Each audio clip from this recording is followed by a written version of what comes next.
Welcome back to Everyday Stoic.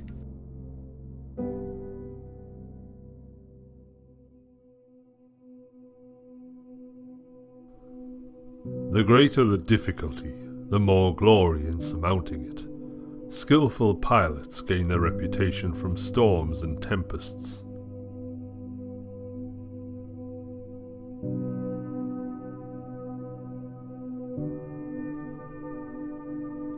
Circumstances don't make the man, they only reveal him to himself.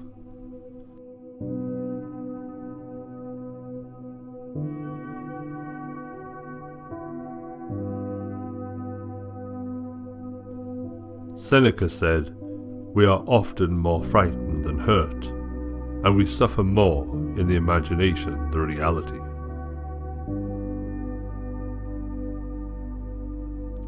Marcus Aurelius coped by not allowing his thoughts to be overrun by negativity.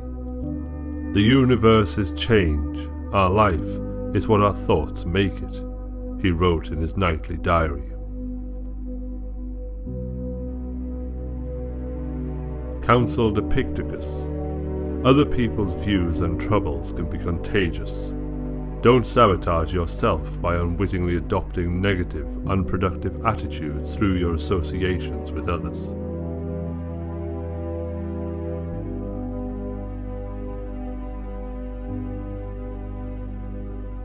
Marcus Aurelius devoted himself to do good to my fellow creatures and bear with them.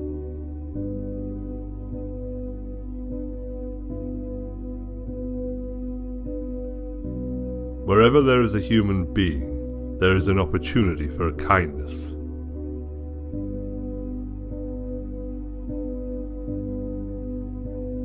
We are waves of the same sea, leaves of the same tree, flowers of the same garden.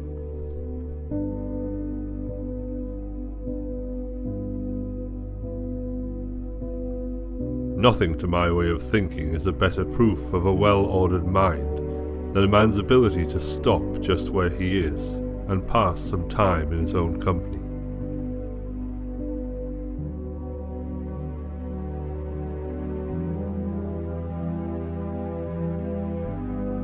Until we have begun to go without them, we fail to realize how unnecessary many things are. We've been using them not because we needed them, but because we had them.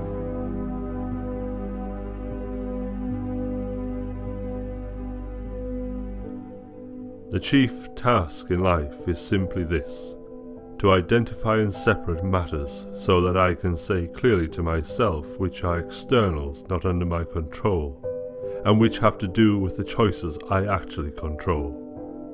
Where then do I look for good and evil? Not to uncontrolled externals, but within myself to the choices that are my own.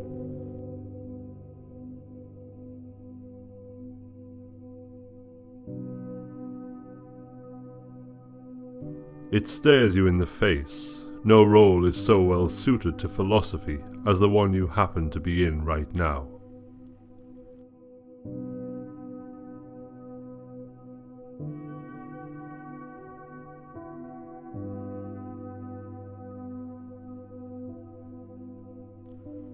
If you apply yourself to the task before you, following the right reason seriously, vigorously, calmly, without allowing anything else to distract you, but keeping your divine part pure, as if you might be bound to give it back immediately.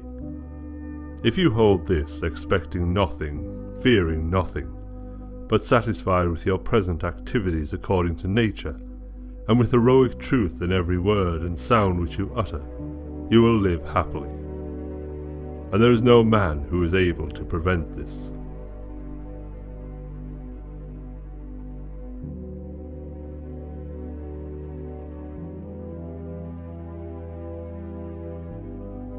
Is any man afraid of change?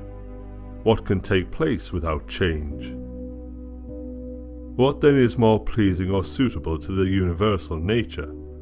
And can you take a hot bath unless the wood for the fire undergoes a change? And can you be nourished unless the good undergoes a change? And can anything else that is useful be accomplished without change? Do you not see then that for yourself also to change is just the same, and equally necessary for the universal nature?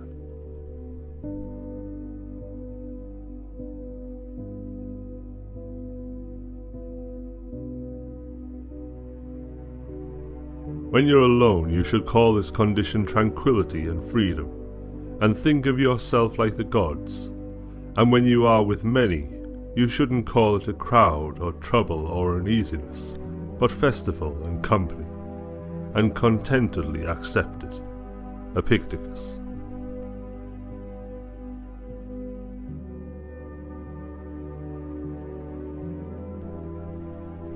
The key is to keep company only with people who uplift you, whose presence call for your best.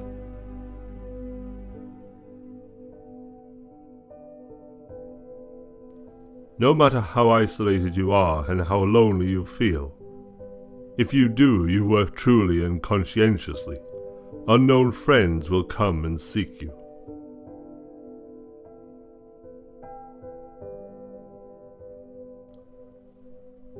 Happiness and freedom begin with a clear understanding of one principle. Some things are within our control and some things are not. It is only after you have faced up to this fundamental rule and learned to distinguish between what you can and can't control that inner tranquility and outer effectiveness become possible.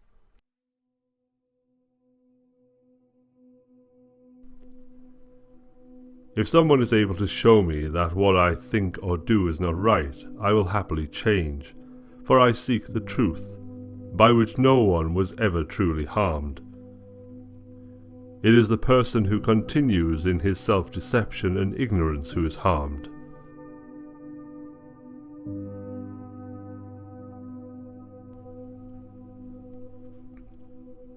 Wild animals run from the dangers they actually see, and once they have escaped them, worry no more.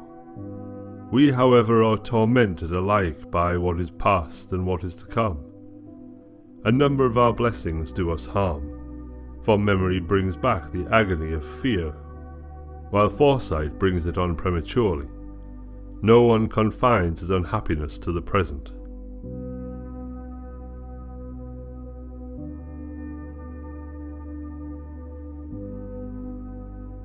To be everywhere is to be nowhere.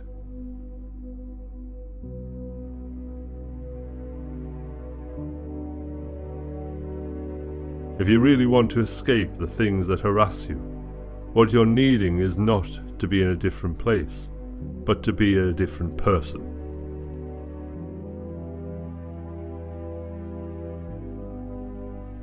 Make the best use of what is in your power and take the rest as it happens.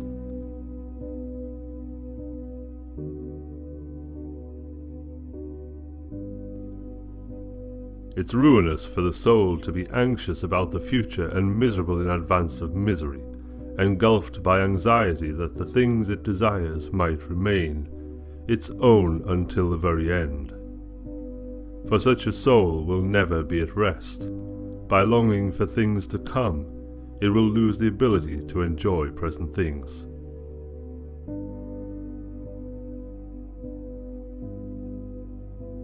Don't let your reflection on the whole sweep of life crush you. Don't fill your mind with all the bad things that might still happen. Stay focused on the present situation and ask yourself why it's so unbearable and can't be survived.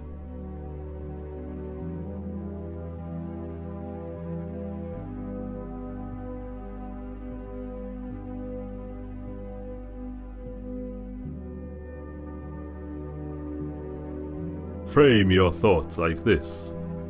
You are an old person.